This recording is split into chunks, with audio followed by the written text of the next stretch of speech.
25వ తారీఖున ప్రారంభించబోయే ఈ కార్యక్రమం ముందుగా 9 జిల్లాలకు పరిమితం అవుతుంది. విజయనగరం, ఎన్టీఆర్ జిల్లా, తిరుపతి జిల్లా, విశాఖపట్నం, నెల్లూరు, శ్రీకాకుళం, ఈస్ట్ గోదావరి, వెస్ట్ గోదావరి, కృష్ణా జిల్లాలు. ఇది 25వ తారీఖున ప్రారంభించబోయే 9 జిల్లాలు. 30వ తారీఖు నుంచి చిత్తూరు, కాకినాడ, గుంటూరు, ఏలూరు. సెప్టెంబర్ 6వ తారీఖు నుంచి అనంతపురం, అల్లూరు సీతారామరాజు జిల్లా, పార్వతీపురం మన్యం, డాక్టర్ బిఆర్ అంబేద్కర్ కోనసీమ, అనకాపల్లి. చివరి దశ 15వ తారీఖు నుంచి ప్రారంభించబోయే కార్యక్రమంలో బాపట్ల, పల్నాడు, వైఎస్ఆర్ కడప, అన్నమయ్య, శ్రీ సత్యసాయి, కర్నూలు, నంద్యాల, ప్రకాశం జిల్లా. సో మొదటి విడతలో ఈ 9 జిల్లాల్లో 53 లక్షల కార్డులు పంపిణీ చేయబోతున్నాం.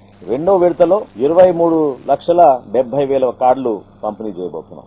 మూడో విడతలో 23 లక్షల కార్డులు పంపిణీ చేయబోతున్నాం. నాలుగో విడతలో 46 లక్షల కార్డులు పంపిణీ చేయబోతున్నాం. సో ఇంత భారీ కార్యక్రమం ప్రజలకి మరింత అంకిత భావంతో పనిచేస్తూ మా కూటమి ప్రభుత్వం చేస్తున్న ఈ కార్యక్రమాన్ని విజయవంతం చేయమని సంబంధించిన అధికారులను, గౌరవ ప్రజాప్రతినిధులందరినీ కూడా మనస్ఫూర్తిగా ఈ సందర్భంగా కోరుతున్నాను. తప్పకుండా ప్రతి జిల్లాలో పర్యవేక్షణలో ఎక్కడ లోపం లేకుండా, టెక్నాలజీ ఉపయోగించుకోవడంలో కూడా ఎక్కడ కూడా పొరపాటు లేకుండా ఈ కార్యక్రమాన్ని ముందుకు తీసుకొస్తాం.